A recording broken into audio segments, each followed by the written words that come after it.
স্বাগত আজকে বাংলাদেশে। আপনাদের সঙ্গে আছে আমি খালেদ মহিউদ্দিন। বিজয়ের ৪৪ বছর উদযাপন করছে বাংলাদেশ। ক্রিকেটের মতো নানান ক্ষেত্রে জয়যাত্রা অব্যাহত আছে। সদ্যই ৭ মহাদেশের শীর্ষ ৭ পর্বশৃঙ্গ জয়ের ধাপ শেষ করেছেন পর্বতারোহী ওয়াসফিয়া নাজরীন।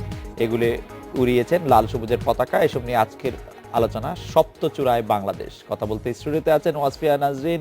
আপনাকে অনেক স্বাগত জানাচ্ছি, আপনাকে অনেক ধন্যবাদ জানাচ্ছি বিজয়ের এই উদযাপনে আপনি আমাদের সঙ্গী হওয়ার জন্য। ধন্যবাদ।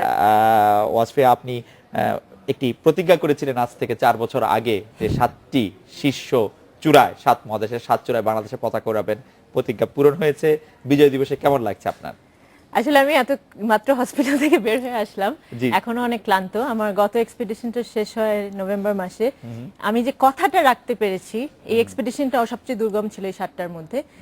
কারণ এই বছর আমার প্রায় ৩ জন পর্বতরোহী বন্ধু মারা যায়। তো আমার মনের মধ্যে একটা খটকা লেগে গেছিল যে যে কথাটা রেখেছিলাম সেটা কি রাখার আগেই মরে যাব নাকি। তো কথাটা রাখতে পেরে অনেক রিলিফড অবভিয়াসলি, কিন্তু এখনো অনেক কাজ বাকি দেশের জন্য, যে আরো অনেক কিছু। এটার সেকেন্ড একটা এপিসোড আছে যেখানে আপনি সর্বশেষ যে পর্বতশৃঙ্গটি জয় করলেন, যেটি আপনি বলছিলেন পাপুয়ার, যেটি ইন্দোনেশিয়ার কাছাকাছি কার্স্টেন্স পিরামিড, ওটি জয় করতে গিয়ে আপনি বলেছেন যে আপনি যতগুলি পাহাড়ে উঠেছেন এটি সবচেয়ে দুর্গম ছিল এবং এখানে আপনার নানা ধরনের অভিজ্ঞতা হয়েছে। কিছু অভিজ্ঞতা আমাদের সাথে। হ্যাঁ, এবং এই গত ১ মাসে আমি এই এক্সপেডিশনে যে শিক্ষা পেয়েছি, আমার মনে হয় কোনো স্কুল বা কোনো বিশ্ববিদ্যালয়ে যে সেই শিক্ষা পাওয়া যাবে না। এই পাহাড়টি আসলে, এটাকে কার্স্টেন্স পিরামিড এবং লোকালি বলা হয় ইরিয়ান জায়া। এটা 7 সামিটসের মধ্যে, যেটা হচ্ছে ৭টি মহাদেশের সর্বোচ্চ চূড়া, সবচেয়ে টেকনিক্যাল পর্বত। বাংলাদেশে বা অনেক জায়গায় ভাবে যে এভারেস্ট হয়তো বা সবচেয়ে উঁচা দেখে সবচেয়ে দুর্গম, কিন্তু এই পাহাড়ে যেই স্টিপনেস এবং যেই সরু এবং যেই রাস্তা দিয়ে যেতে হয়, এবং আমি যেই রাস্তা দিয়ে গিয়েছি, আমরা কিন্তু জঙ্গল সাফ করতে করতে পাহাড় পর্বতের বেস ক্যাম্পে পৌঁছানোর আগে ৩ সপ্তাহ আপনার কোদাল এবং চাপাতি দিয়ে। আপনাকে গাইড ধরনের কেউ সাহায্য করেছে? না, আসলে আমি এই পাহাড়টায় যে পারমিটটা, সেই পারমিটটা 10 জনের মধ্যে শেয়ার করতে হয়। যেহেতু আমি একা করছি, এটা আমি আরেকটা আন্তর্জাতিক টিমের সাথে শেয়ার করেছিলাম, এবং নারীদের যেহেতু কোনো সেফটি নেই, আমার একজন ট্রান্সলেটর ছিল লোকাল, যে পাপুয়ান, এবং সাথে আমার একজন ইন্দোনেশিয়ান ফ্রেন্ড, উনি গাইড হিসাবে কাজ করেন।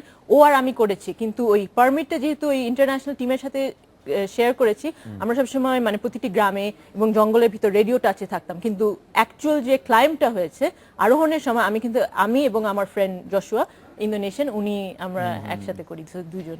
আপনাকে অনেক ধরনের ভয়ঙ্কর অভিজ্ঞতার মধ্যে দিয়ে যেতে হয়েছে, আমরা গল্প শুনেছি। কিছু দুই একটি আমাদের বলবেন কিনা? হ্যাঁ, ভয়ঙ্কর। মানে সবচেয়ে নিরাপদ জায়গা থেকে আপনি সামিট করতে আপনার এই সময়টা কতদিন ছিল? যদি ঢাকা থেকে ঢাকা 1 মাসের মতন লাগলো। অ্যাকচুয়ালি আমরা একটু তাড়াতাড়ি করে ফেলছি, 1 মাস লাগেনি। আমি 30 তারিখে আসলাম। কিন্তু একটা জিনিস যেটা হয়েছে, যে একটা তো আছে পর্বতের ব্যাপার। পর্বতে আগে যে ট্রেকিং এ যে আমি যে এক্সপিরিয়েন্সটা পেয়েছি, যেসব মানুষের সান্নিধ্যে এসেছি, এটা ওনাদেরকে ডাকে ডানি একটা জাতি আছে, মণি আরেকটা জাতি, প্রায় ওদের কিন্তু 100টার উপরে জাতি। ওরা কিন্তু মানুষ সেরকম, মানে বাইরের মানুষ সেরকম দেখে না। এবং পর্বত আরোহণ করে শেষ করে আসার সময় আপনি হয়তো বা শুনেছেন যে একটা গ্রামে একজন বৃদ্ধর মৃত্যু হয়, এবং আমার জন্য না, বাট আমার সাথে যে সাদা চামড়া ছিল, তাদের আগমনে এই মৃত্যু হয়েছে বলে তারা দাবি করে, এবং আমাদেরকে 4 ঘন্টা আটকে রাখে। যেহেতু আমি তাদের সাথে ছিলাম, তখন আমরা বিভিন্নভাবে নেগোশিয়েট করতে চেষ্টা করি যে কিভাবে এখান থেকে ছাড়া পাওয়া যায়। তখন আমাদের কাছে তার পরিবারের জন্য এবং তার দাফনের জন্য, দাফন ঠিক না, ওরা তো দাফন করে না, বাট তার জন্য টাকা চায়। তো আমরা তো জঙ্গলে আসলে সৎকারটা কিভাবে করেন? ওনারা নদীতে ভাসায় দেন, এবং কিছু কিছু গ্রামে ওনারা পুড়িয়ে দেন। কিন্তু বিভিন্ন জাতি ওখানে, ওটার ভিতরে জঙ্গলের ভিতরে কিন্তু আবার বিভিন্ন জাতি আছে। তো যাই হোক, আমরা জঙ্গলে কোনো টাকা নিয়ে যাই নাই। যার কাছে যা ছিল 200, 300, 400 করে টোটাল $4000 হয়। এবং $4000 দেওয়ার পরে ওরা আমাদেরকে বলে যে তোমাদের বস্ত্র সব, ওরা তো ঠান্ডায় কাঁপতেছিল তখন, কারণ বৃষ্টি হয়, এটা রেইন ফরেস্ট একটা।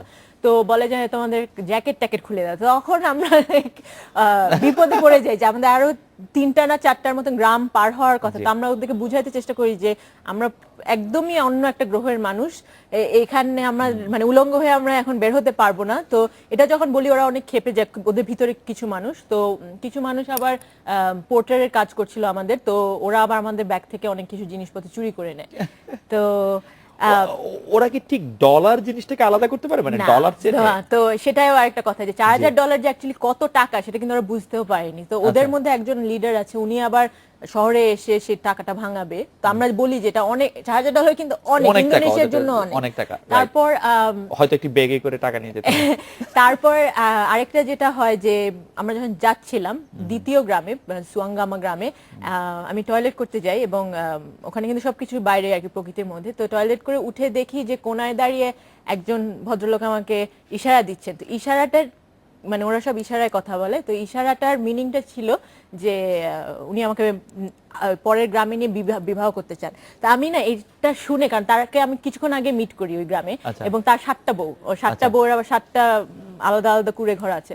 তো এটা শুনে আমি হেসে দিই যে কি ফানি। তো উনি ওই হাসিটা ভাবে যে আমি এটাকে বলেছি যে ঠিক আছে, মানে তো উনি আগাতে যখন শুরু করে তখন আমি চিল্লানো শুরু করি। আমার যে ট্রান্সলেটর ছিল ওর জন্য, জনি নাম, তো ও তো শুনছিল না, কিন্তু হঠাৎ করে উপরে একটা 4 বছরের বাচ্চা, জবি নাম, ও একদম করে কি একটা চিল্লানি দিয়ে পুরো গ্রামকে জানালো। গ্রামের সবাই মানে কোদাল, তারপর চাপাতি, ওদের আবার তীর ধনুক আছে, নিয়ে ওকে একদম ঘাড়ের মধ্যে ধরে নিয়ে সালিশ করতে নিয়ে গেল। তারপর ওরা আবার পান খায়, পানের চুন দিয়ে ওদের কপালে, আমার একটা ছবিও আছে, মার্ক করে দিছে। তো আমি আবার ওখানে যে ওনাকে বাঁচাতে চেষ্টা করি, যে আবার মায়েরা ফেলে নাকি যে মানে এটার জন্য। সো ওদেরকে যে হিংস্র জাতি হিসাবে পোট্রে করা হয়, এটা কিন্তু আসলে না।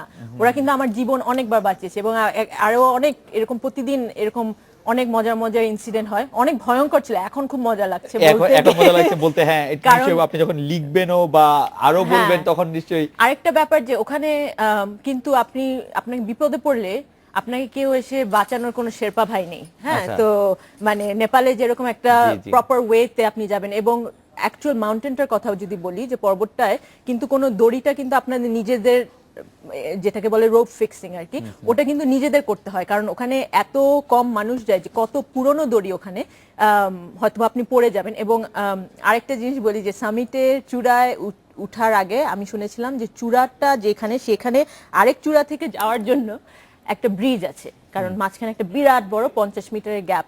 তো আমি ব্রিজের আশায় যে দেখি ওই চূড়া থেকে অন্য চূড়ায় যেতে একটা দড়ি ব্রিজ, ওই দড়ির উপর 16,000 ফুটে আপনার ব্যালেন্স করে যেতে হয়।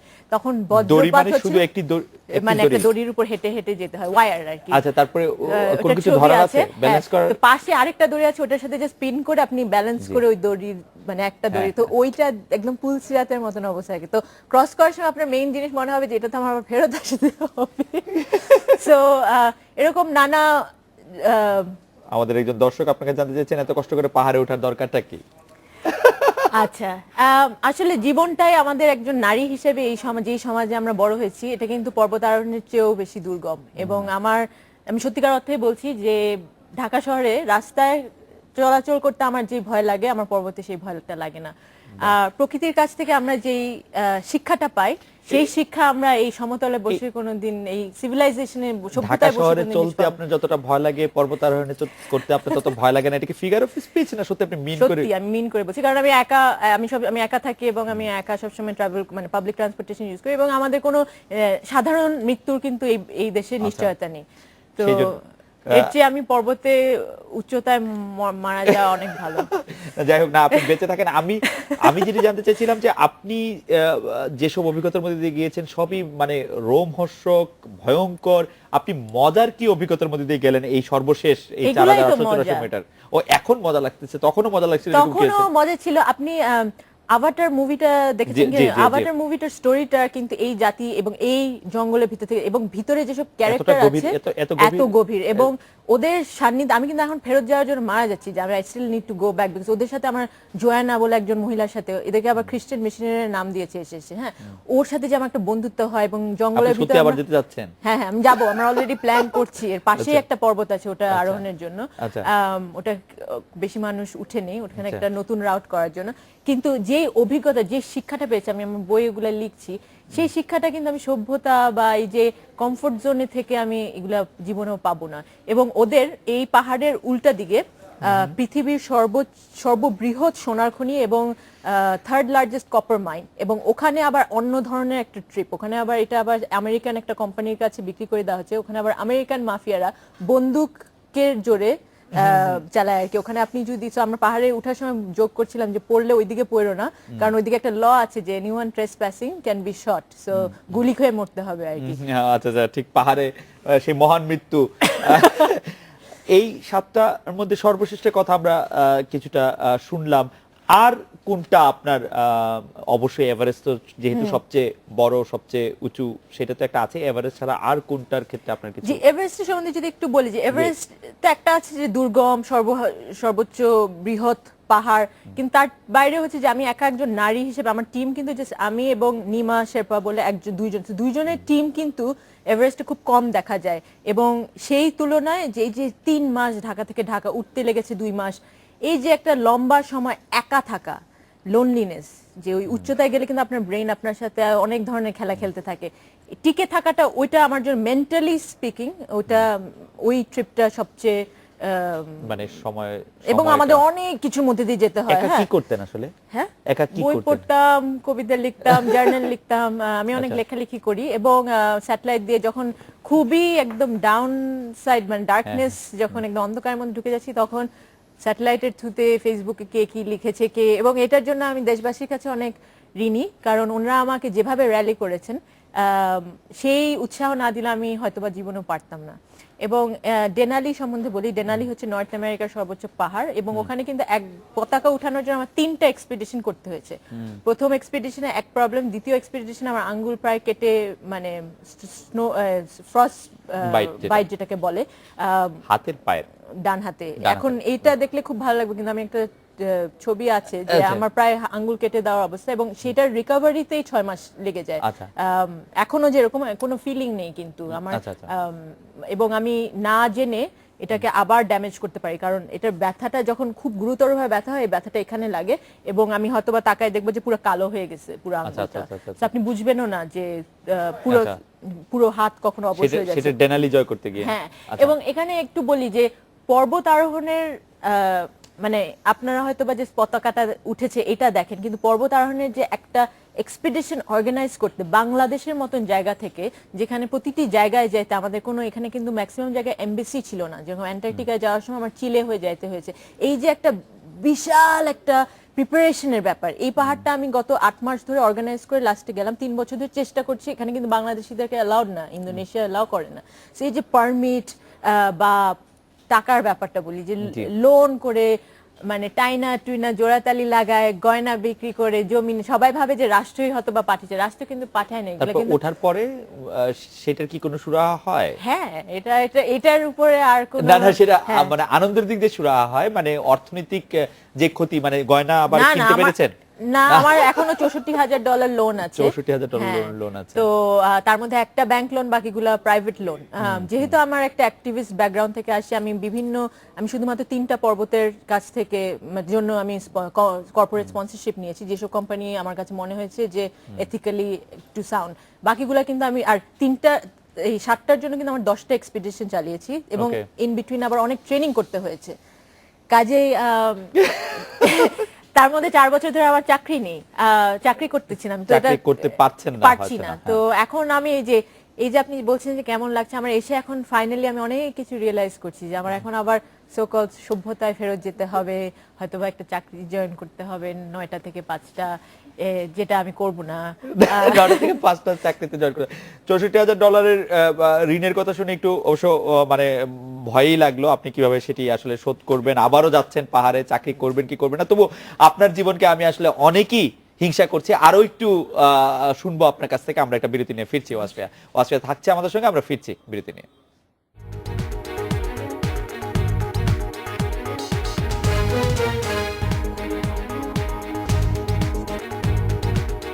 ওয়াসফিয়া নাজরিনকে নিয়ে ফিরে এলাম আজকের বাংলাদেশে। ওয়াসফিয়া, আপনার জন্য অনেকে অনেক ধরনের মন্তব্য পাঠিয়েছে, আমি কিছু আপনাকে পড়ে শোনাচ্ছি।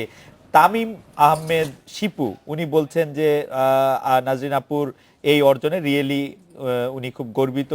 হুমায়ুন উনি প্রশ্ন করছেন আপনার হাজবেন্ড সাপোর্ট করে কিনা।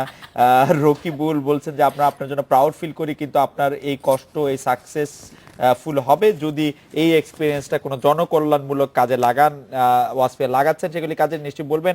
শাহনাজ বলেছেন আপনি সেন্ট্রাল উইমেন ইউনিভার্সিটির অ্যাম্বাসেডর সম্পর্কে এই সম্পর্কে কিছু আছে সেন্ট্রাল উইমেন ইউনিভার্সিটির অ্যাম্বাসেডর আপনি।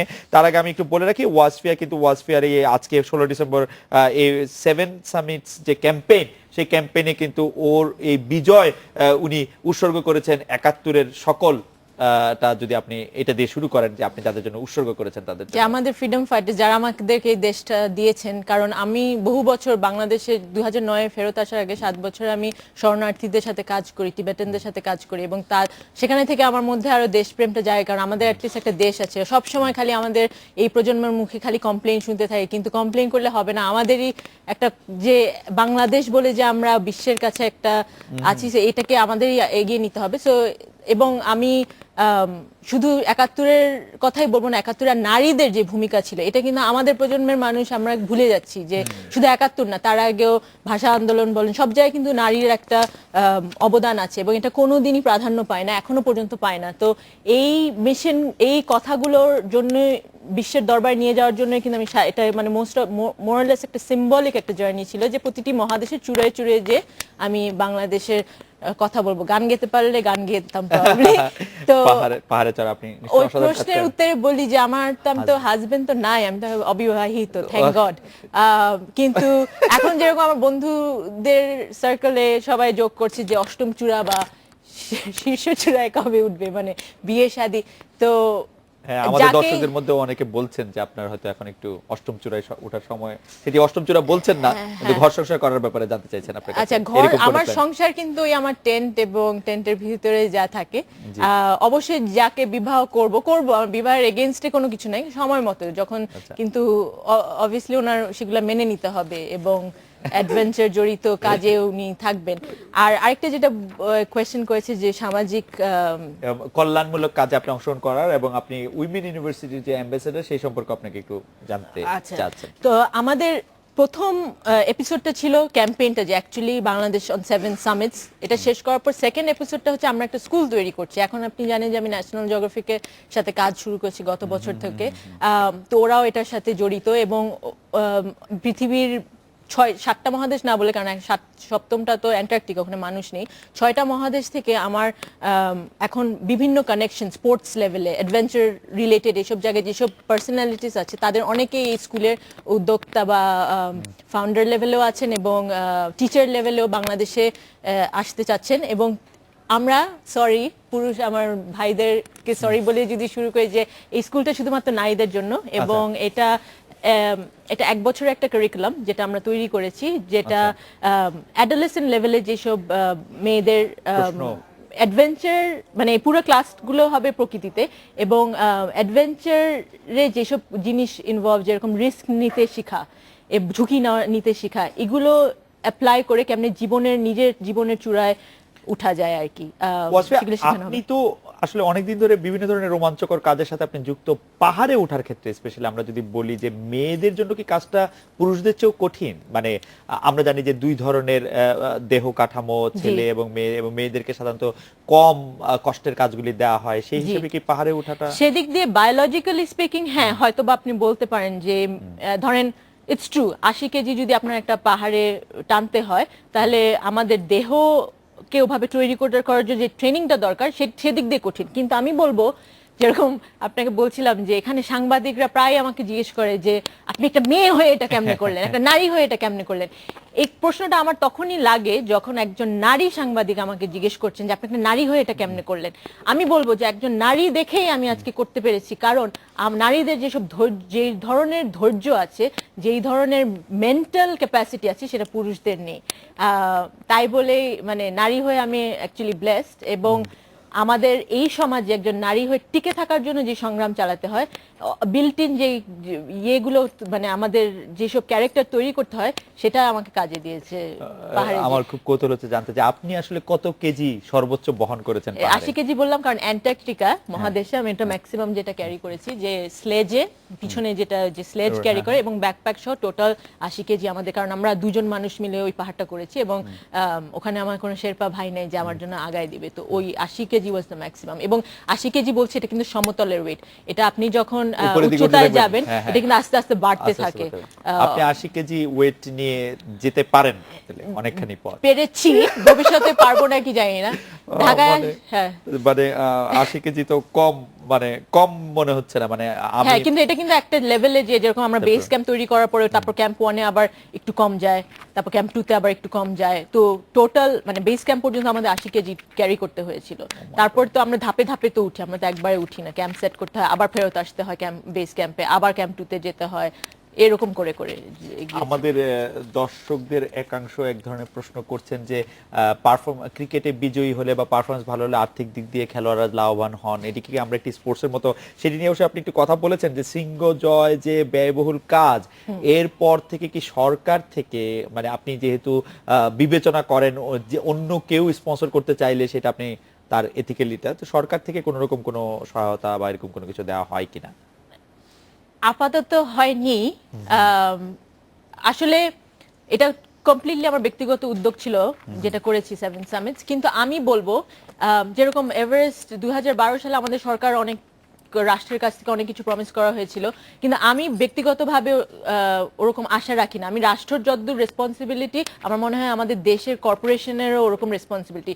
ক্রিকেট, আমি কিন্তু ক্রিকেটের বিরাট ভক্ত, কিন্তু Right. ক্রিকেট কিন্তু একটা সীমিত জায়গায় পৃথিবীতে দেখে। আপনি পর্বত আরোহণ করেন, এটা কিন্তু আপনি বাংলাদেশের জন্য ইতিহাস করছেন পুরো world wide, not just in certain areas. এবং আমার মনে হয় যে বাংলাদেশ এখন আমরা সমতলের মধ্যে, যেখানে আমাদের টিলা আছে শুধুমাত্র, সেখান থেকে যে যখন একটা বাংলাদেশী এত উঁচু উঁচু জায়গায় যাচ্ছে, ন্যাশনাল জিওগ্রাফিকের মতন স্বীকৃতি পাচ্ছে, তা আমাদের তো একটা, আমরা তো নিজেদের জোরে আমি ছাড়াও আরো অনেক পর্বতারোহী আছে দেশে, এবং একটা অ্যাডভেঞ্চার কমিউনিটি তৈরি হয়েছে যেখানে অনেক তরুণ প্রজন্ম ট্রেকিং এ যাচ্ছেন। এইটা যাতে রাষ্ট্র একটু এগিয়ে আসে, মানে যারা রাজনীতি করে তাদের জন্য, যারা রাজনীতি না করে তাদের জন্য, কারণ এটা বিশ্বের কাছে আমাদের যে পরিচয়টা দিবে সেটা অনেক অনেক একটা সম্মানজনক। এবং রাজনীতি করি আর না করি, আমরা যারা দেশের জন্য রাজনীতি কাজ করতে করছি, চান কিনা? না একদমই না, একদমই না। না। কেন? কিন্তু কেন না রাজনীতি কেন? না করলেও আপনি আমার বুকটা কলজাটা কাটলে এবং আমাদের মতন যারা আছে, তো দেখবেন যে 24 ঘন্টা ওই পতাকা উঠছে, পতাকা। কিন্তু মানে- দেশপ্রেমটা কিন্তু নাই। রাজনীতি করা মানে যে দেশপ্রেম আছে ওরকম কিন্তু ব্যাপার না। না, মানে বা দেশপ্রেম থাকলেই যে রাজনীতি করা যাবে না সেটিও তো নিশ্চয়ই ব্যাপার না। আমাদের দেশে একটু কমপ্লিকেটেড, কারণ এত ভায়োলেন্ট আমাদের রাজনীতি। কোনো হেলদি লেভেলে যদি রাজনীতি হতো, আমি কিন্তু তিব্বতের রাজনীতি করতাম, এবং ওখানে তিব্বতের রাজনীতিও হেলদি বাংলাদেশের তুলনায়। হ্যাঁ, ওরা তো সব বুদ্ধিস্ট, ওরা তো সব দোয়া পড়ে, ওদের শত্রুদের জন্য দোয়া পড়ে, তো এটা টোটালি একটা ডিফারেন্ট এনভায়রনমেন্ট। আমাদের সাউথ, শুধু বাংলাদেশের কথাই বলবো না, সাউথ এশিয়ার কথা বলি, রাজনীতি অনেক ভায়োলেন্ট হয়ে যায় এবং অনেক ডার্টি এবং নোংরা। এবং কানাডা, এখন আপনি দেখেন কানাডার মতন জায়গায় হয়তো বা জয়েন করতে পারতাম, এখন যেই সরকার এসেছে ওদের খুব ইন্সপায়ারিং। ওদের মিনিস্ট্রি অফ ডিফেন্সে একজন কিন্তু বাংলাদেশে তো অ্যাস্ট্রোনটকে মানে বসিয়েছেন। মানে আমাদেরটা একটু ভালো করতে হবে না? আপনারা আইসা ভালো করেন। আমাদের আমি রাজনীতিবিদরা ব্যক্তিগতভাবে আমাদের চাই না, রাজনীতিবিদরা প্রায়ই কিন্তু- এই কথা বলেন যে জি। আপনারা দূর থেকে রাজনীতিকে খারাপ বলেন। আমি আমি জি। মানে ওদের কথা বলছি যে আপনারা কাছে গিয়ে এটিকে ভালো করার চেষ্টা করলে হ্যাঁ, এটি ভালো এটা হবে কিনা। তো একদিনের ব্যাপার না, এটা পুরো দুইটা সিস্টেম তৈরি হয়ে গেছে 40 বছর ধরে, এগুলোর মধ্যে না গেলেই খুব- নতুন। হ্যাঁ, খুব ছোট করে একটা হিংসুটি কথা জানতে জি। চাইবো যে মাত্র এক সপ্তাহের ব্যবধানে আপনি প্রথম বাংলাদেশি নারী হিসেবে আসলে এভারেস্ট জয় করেনি, বিষয়টি কি আপনার জন্য মানে আপনি শুরু করেছিলেন আগে, সেটা আপনার আক্ষেপ হয় কিনা কখনো? না, কারণ আমি কিন্তু ওখানে যেই কিন্তু একটা প্রেস কনফারেন্স করে, যখন আমি জানি যে আমাদের দেশ থেকে আরেকটা বড় টিম যাচ্ছে, জি। মোহিত এবং জি। নিশাত, এবং জি। ওদের সাথে আরেকজন নেপালি ছিল এবং তাদের শেরপা ভাই বোনরা, আমি কিন্তু সবাইকে জানিয়ে দিই যে একই সিজনে বসে কে এক সপ্তাহের ব্যবধানে উঠে কে পরে উঠে সেটা ইম্পর্টেন্ট না, সবাই হেলদি ভাবে উঠে ফেরত আসে, সেটা মোস্ট ইম্পর্টেন্ট। কারণ আমি কিন্তু প্রথম বা দ্বিতীয় বা চতুর্থ হওয়ার জন্য উঠিনি। Right. আমার কথা ছিল যে আমি বাংলাদেশের পতাকা সেভেন সামিটসের সূত্রপাতে সবকটি মহাদেশের সর্বোচ্চ চূড়ায় উঠাবো, এবং এটা আমি ওই নিয়ত নিয়ে গেছি দেখে আজকে আমার বিশ্বর দরবারে যে আমি একটা সিঙ্গেল একটা মেয়ে, একজন নারী হিসেবে উঠেছি, এটার যে ইম্পর্টেন্সটা বিশ্ব দিয়েছে, সেটা কিন্তু মোর দেন এনাফ, যে বাংলাদেশ থেকে একজন নারী একা আচ্ছা, পর্বত আচ্ছা, আচ্ছা, এভারেস্টের মতন একটা চূড়িয়ে গিয়েছে এবং একজন শেরপা ব্যবহার করে টিম করে। সো ওটার যে মান আছে, এটা হয়তোবা দেশের অনেকে বুঝে না। এবং নিশাত কিন্তু আমার খুব ভালো বন্ধু, ওর সাথে কিন্তু আমি মানে সবসময় আমাদের দুই যোগাযোগ লিডারের আছে। সাথে তুলনা দেওয়া হয় যে না, সেটি নিশ্চয়ই না, যোগাযোগ নিশ্চয়ই আছে। আমি আরেকটা বিরতি নিচ্ছি ওয়াসফিয়া, বিরতির পর যখন ফিরবো আপনাকে একটু অন্য প্রসঙ্গ বলতে চাই। আমাদের একজন পর্বতারোহী আপনি জানেন, সজল খালেদ, উনি পর্বতে আরোহণ করতে গিয়ে উনি আসলে মারা গেছেন, এবং সেই সময় আমরা দেখেছি ফেসবুকে অনেক ধরনের ভাবে মানুষ বুঝেছে যে এটা কতটা আসলে ঝুঁকিপূর্ণ কাজ। এবং আপনিও যখন পাহাড়ে উঠেন আপনার এই রকম চাপ সৃষ্টি হয় কিনা, নিজের মন থেকে মানুষ আপনাদেরকে এরকম কোনো চাপ সৃষ্টি করতে পারে কিনা, যে মানে এটি এত ভয়ের, এবং সেটা আসলে ঠিক খেলা না, জীবন মৃত্যুর একটা ব্যাপার। আরো শুনবো আপনার কাছ থেকে, আমরা একটা বিরতি নিয়ে ফিরছি আপনার কাছে।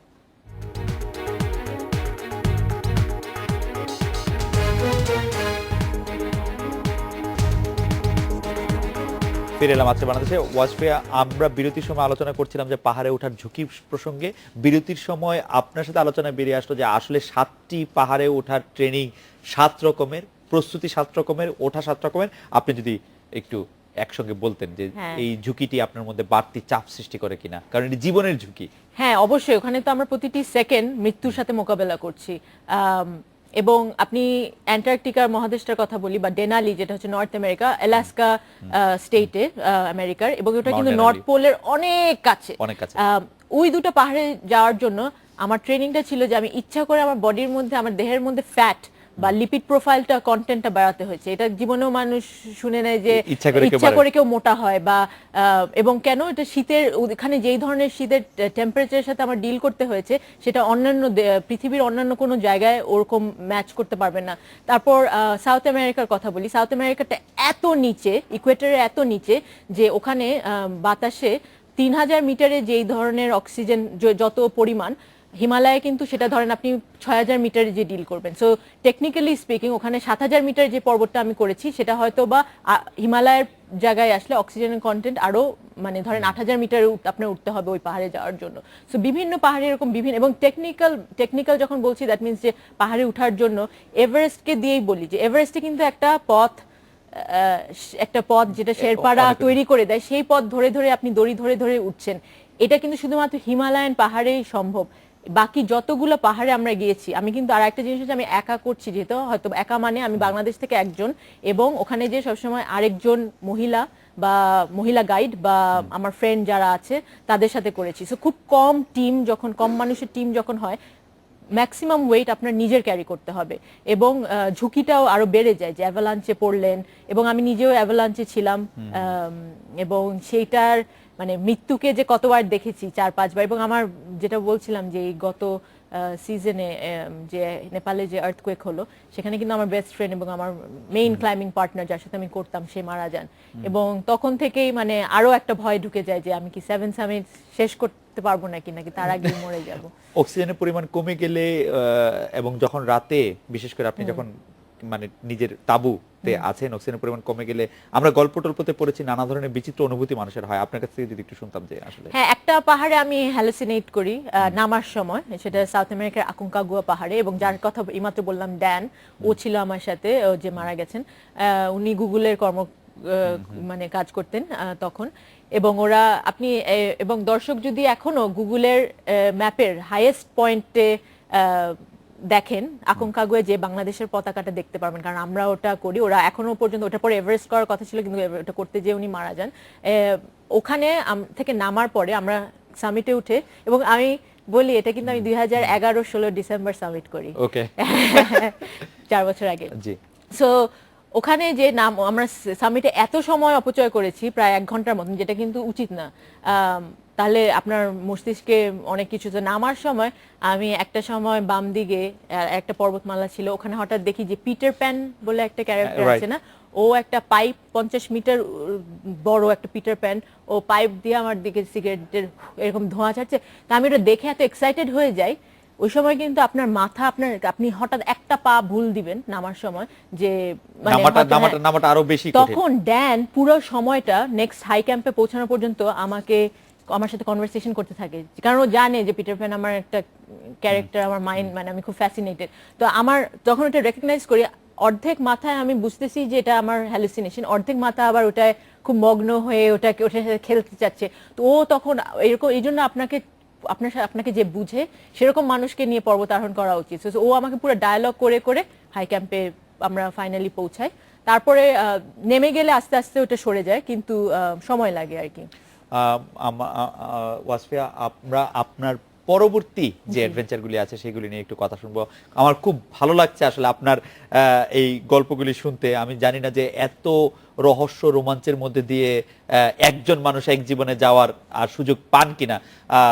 আপনার সাথে আরো কথা বলবো, আমরা একটা বিরতি নিয়ে ফিরছি। আপনার পরবর্তী যে ইয়েগুলি আছে সেগুলি আমরা শুনবো।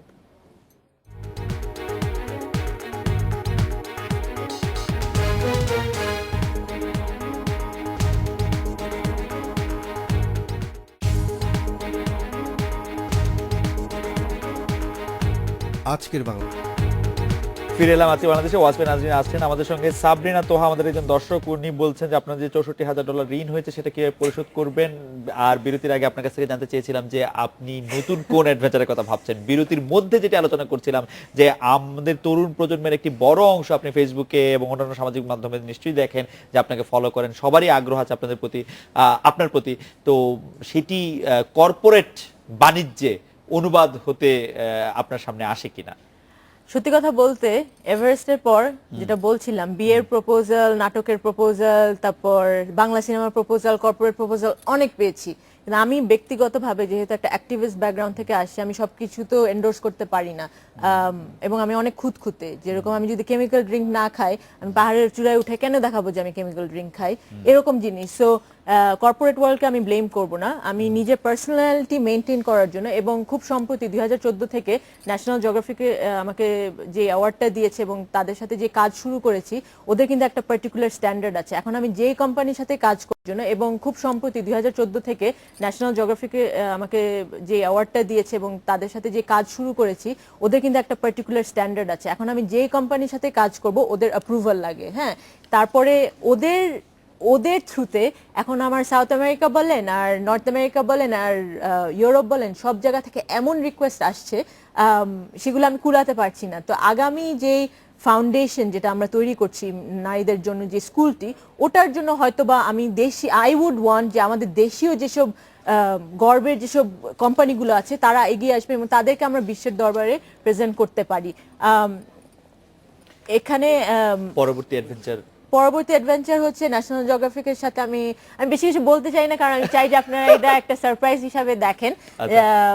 আপনারা সবাই জানেন ন্যাশনাল জিওগ্রাফিক বিশ্বের হাইয়েস্ট, বলবো যে এটা সবচেয়ে বেশি সম্মানিত এই বিষয়ের ম্যাগাজিন, এতে বলাই যায়। হ্যাঁ, তো সবচেয়ে বেশি গুরুত্বপূর্ণ ওদের সাথে একটা টিভি একটা প্রোগ্রাম শুরু করছি আমি। তো এটা নিয়ে আমি বেশি কিছু বলবো না। এটা হচ্ছে কারণ, হ্যাঁ, কারণ বিশ্বে আপনি ইভেন ওয়েস্টার্ন ওয়ার্ল্ডে দেখবেন আমাদের যত অ্যাডভেঞ্চার, ন্যাশনাল জিওগ্রাফিক অ্যাডভেঞ্চার আছে, তাদের মধ্যে দেখবেন সব হচ্ছে সাদা চামড়া পুরুষ, মাচো মেন, হাতে গুনা, হ্যাঁ ওই টাইপের মানুষজন, কিন্তু হাতে গুনা কয়েকজন নারী আছে। আমি এশিয়ান দ্বিতীয় ব্যক্তি, তা আমার আগে একজন শেরপা পুরুষ। কাজেই আমি ওখানে যে যখন ডিসিতে ওরা আমাকে ইনভাইট করে, আমি যে ফার্স্ট থিং হচ্ছে আমি বলছি কি তোমাদের মানে ইন্টারন্যাশনাল একটা আন্তর্জাতিক লেভেলে you should be promoting more women. তো তারপর আমি যে ওরা এই টিভি সিরিজটা শুরু করে, যেখানে আমি জাস্ট ছোট করে বলি যে আমি এবং আরেকজন ন্যাশনাল জিওগ্রাফিক অ্যাডভেঞ্চার, উনিও নারী, উনি আফগানিস্তানে কাজ করেন, যদিও আমেরিকান। উনি এবং আমি মাউন্টেন বাইকিং এবং পর্বত আরোহণ এবং ট্রেকিং মিলিয়ে বিশ্বের বিভিন্ন জায়গায় যাব, নারীদের সাথে কথা বলবো এবং নারীদেরকে এনকারেজ করব যে কেন আপনারা ঘরের বাইরে বের হন না। যে কোনো অ্যাডভেঞ্চারে, it doesn't have to be mountaineering, যে কোনো অ্যাডভেঞ্চারে নারীরা কেন এত ভয়, কেন রিস্ক নিতে পারে না। আপনি যেরকম বলছিলেন যে হয়তো ঘরেই অনেক অ্যাডভেঞ্চার, সারাক্ষণই হয়তো অনেক হার্ডেল পার হতে হয়, বিশেষ করে মেয়েদের। আমার কাছে এটি মনে হয় যে এটি আপনার কাছে একটি পর্বত আরোহণ বা অ্যাডভেঞ্চার ছাড়া একটা অন্য, আপনি যেহেতু অ্যাক্টিভিস্ট, আমি একটু অন্য প্রশ্ন করতে চাই। সেটা হচ্ছে আপনার প্রজন্মকে, আপনি 30-এর একটু এদিক, আপনার প্রজন্মকে আপনার কাছে কেমন মনে হয় যে দেশ সম্পর্কে, জাতীয়তাবাদ প্রসঙ্গে, মানুষের উপকারের জন্য তাদেরকে আপনার কেমন মনে হয়? আপনি কি রকম বিবেচনা করেন আমাদের দেশের লোক? হ্যাঁ, আমি এটা আপনি না জিজ্ঞেস করলে আমি বলতাম যে আমি কিন্তু আমাদের যে এখন যে তরুণ প্রজন্ম আছে, I am so inspired by them honestly, যে আমি এটা এই শক্তিটা যদি আমাদের দেশে না থাকতো, আমি প্রবাবলি আমার দেশে এত বছর ফেরত এসে থেকে যেতাম না। যে যাদের মানে যারা আমাদের দেশ, কোন বিষয়টা আপনার কাছে সবচেয়ে বেশি? যে আমাদের এত বাধা বিপত্তি, এত নেগেটিভ জিনিস চারপাশে হচ্ছে, তাও কিন্তু আমরা সমানে ইন্সপায়ার্ড হয়ে নিজেদেরকে নিজেরা ইন্সপায়ার করে একটা যে ফোর্স, যে দেশের প্রতি যে প্রেম, আপনাকে যেটা আগে বলছিলাম, যারা রাজনীতিও করি না, রাজনীতির সাথে কোনোভাবে, তারাও কিন্তু তাদের মতো, তাদের কত স্টার্ট আপ দেখেন বাংলাদেশে এখন শুরু হচ্ছে, আইসিটির দিক দিয়ে দেখেন ইউথ ফোর্সটা যে, and আমি এটা এখন আবার বলবো যে আমার মনে হয় যে কোনো রাষ্ট্রের কোনো সরকারের কাজ করতে হলে এই ইউথদের সাথে যে ডায়ালগটা, এটা কিন্তু মেনটেন করতেই হবে, কারণ this is the biggest force right now. So আমাদের যেরকম রাষ্ট্রের সাথে যদি আমরা কিন্তু আরো দ্রুত হয়তো বা রাষ্ট্রকে আরো দূরে আরো উপরে এগিয়ে নিতে পারতাম। তো এটা আমার ভিতরে অনেক ইন্সপায়ার করে। এবং মাউন্টেনিয়ারিং তো শুধু একটা দিক, কিন্তু এছাড়াও যে তরুণ, মানে আমি কিন্তু পাহাড়ে ওঠার সাহসটা পাইতাম না যদি আমাদের এই ইউথ ফোর্সটা আমার পিছনে না থাকতো, কাজ করতো। সত্যিকার অর্থেই বলছি। আপনি এখন যে স্কুলটা করার কথা ভাবছেন, সেটার ক্ষেত্রে এখন সবচেয়ে বড় ভাবছি না, করছি। যেটা করছেন সেটা সবচেয়ে বড় চ্যালেঞ্জ কি ফেস করছেন আপনি? ওই অ্যাগেন পয়সা। আচ্ছা, কিন্তু ন্যাশনাল কিন্তু আপনি তো জিওগ্রাফিকের আবার থ্রুতে, টাকা পয়সা সবাই হ্যাঁ, কিন্তু সবার কাছ থেকে নেবেন না। এখন যেরকম বিদেশ থেকে অনেক অফার আসছে যে ওরা এটার সাথে অ্যাসোসিয়েটেড হতে চায়, বিভিন্ন এলএ থেকে লস অ্যাঞ্জেলেসের বিরাট বিরাট, তারপর আমি নাম মেনশন করতে চাই না, কিন্তু অনেক জায়গাতে এখন বেসিক্যালি এমন একটা পর্যায়ে চলে আসছে যে আমি কাকে ছেড়ে কাকে নিব সেই জায়গায় আমরা ডিসাইড করছি। কিন্তু আমি চাই যে এটা শুধুমাত্র আন্তর্জাতিক লেভেলের কোম্পানি যাতে তাদের দ্বারা যাতে মানে রিপ্রেজেন্টেড না হয়, কারণ আমাদের দেশে ইনাফ কোম্পানি, ক্রিকেটে দেখেন কত হাজার হাজার কোটি কোটি টাকা ইনভেস্ট করা হচ্ছে, কারণ এটা কিন্তু আবার 6টা মহাদেশে আপনি এটা প্রচার পাচ্ছেন এবং বাংলাদেশকে একটা নতুন হাইটে আপনি পরিচয় দিচ্ছেন। তো আমার সাথে বিভিন্ন নন প্রফিট যে বাংলাদেশের বিভিন্ন উন্নয়ন সংস্থা আছে, তারাও কিন্তু কাজ করবেন। সো এটা শুধুমাত্র আমার ফাউন্ডেশন না। দেশ তো আসলে একটা মানে তলস্টয়ের ভাষায় দেশ তো আসলে একটা মানে সমগ্র পৃথিবী তো আমার সম্প্রসারিত মাতৃভূমি। আপনার তো নানা রকম দেশকেই নিজের দেশ হিসেবে ভেবে নেওয়ার সুযোগ ছিল। আপনি বাংলাদেশকে যে আপনার দেশ হিসেবে ভাবলেন, মানে কি এটা তো আমার মাতৃভূমি, সেটা কি শুধু মাতৃভূমি বলি না, মানে অনেকে তো মাতৃভূমি ছেড়ে পাসপোর্ট জমা দিয়ে, আর এবং আমার অপরচুনিটি এসেছে, আপনার শুধু অপরচুনিটি, আপনার বেছে নেওয়ার সুযোগ ছিল আসলে বাংলাদেশ, সবার যেটা থাকে না। তারপর বাংলাদেশকেই কেন, মানে সেটি মাতৃভূমি বলে মানে অটোমেটিক চয়েস, সেজন্য মানে পাহাড় থেকে বের হয়ে যখন একদম দূর অবস্থা দেশে আসার যে একটা টান ফিল করি, এটা তো আমি বলে বুঝাইতে পারবো না। এটা কোনখান থেকে আসে সেটাও বুঝে, দেশের প্রতি যে টান, এটা তো এটা আমি জানি না। আমার বড় হয়েছে এখানে, কিন্তু কলেজে আমি বিদেশে ছিলাম এবং তারপর বিদেশে কাজ করেছি বহু বছর। এবং দেশ, তখন যখন আমি নিজেকে বলতাম আমার বাংলাদেশি, এই যে একটা নেগেটিভ একটা oh you guys get a lot of flood right, বা your politics you know all this negative thing, তো তখন থেকে আমার নিজের ভিতর কিন্তু একটা দৃঢ় একটা ক্ষোভের মতন ইয়ে হয় যে আমি বাংলাদেশকে একটা নতুন উচ্চতায়, নতুন, কারণ আমি যখন দেশে কাজ শুরু করি ক্যারিয়ারের সাথে, যখনই গ্রামে গঞ্জে যাইতাম, নারীরা কিন্তু in the forefront of every movement. So এই জিনিসটা আমি আপনাকে অনেস্টলি এটার আনসার দিতে পারবো না যে কেন আমি দেশে চুজ করি, কারণ দেশের প্রতি যে প্রেম সেটা আমি ভাষায় প্রকাশ করতে পারবো না। আচ্ছা ঠিক আছে, এটাকে আমি প্রশ্নটা একটু অন্যদিকে নিয়ে যাই যে ধরেন আপনি তো আরো নানা ধরনের অ্যাডভেঞ্চার করবেন, সেটা বোঝা যাচ্ছে, কিছু আপনি বলছেন কিছু বলছেন না। 2020 সালে বাংলাদেশকে ধরেন 20 আর 4 বছর পরে বাংলাদেশকে ধরেন 4 বছর পরে কোন এক 16 ডিসেম্বরে যদি আপনার সাথে আবার আমার কথা হয়, বাংলাদেশকে কোন জায়গায় দেখলে আপনি সবচেয়ে বেশি খুশি হবেন? আমাদের হাতে মিনিট খানেক সময় আছে। একটা জায়গায়, মানে আমাদের রাজনীতির যে শান্তি, হ্যাঁ শান্তি, হ্যাঁ শান্তির জায়গায় দেখলে আর দেখতে চাই। এবং মানুষ আপনি কিরকম দেখতে চান, মানুষ কি করছে এরকম 4 বছরের মধ্যে মানুষের অর্জন কোন জায়গায়? আর আমাদের এখন বর্তমানে বাংলাদেশ যখন স্বাধীন হয় তখন কিন্তু এখানে হিন্দু, মুসলিম, বৌদ্ধ, খ্রিস্টান সবাই একসাথে সেকুলার ভাবে দেশটাকে স্বাধীন করে। তো এখন যেরকম বিভিন্ন জিনিস নিয়ে ঝগড়াঝাটি মারামারি চলছে, আমি চাই যে 2020-এর মধ্যে, এটা আমার আশা থাকবে যে 20-এর মধ্যে আমরা ওই জায়গাটায় যে টলারেন্স লেভেল আমাদের এত কমে গেছে, এবং মানে ফোকাস অন দ্য পজিটিভ, মানে যে করে যে আমাদের যাতে এই জায়গা থেকে যাতে বের হয়ে আসতে পারি। এবং আমি জানি আমাদের তরুণ প্রজন্মই আমাদেরকে সেই জায়গায় নিয়ে যাবে। আপনি তরুণ প্রজন্মের উপর আশাবাদী? অবশ্যই, হ্যাঁ 100%। এবং আপনি মনে করছেন যে বাংলাদেশ ওই জায়গায় যেতে পারবে?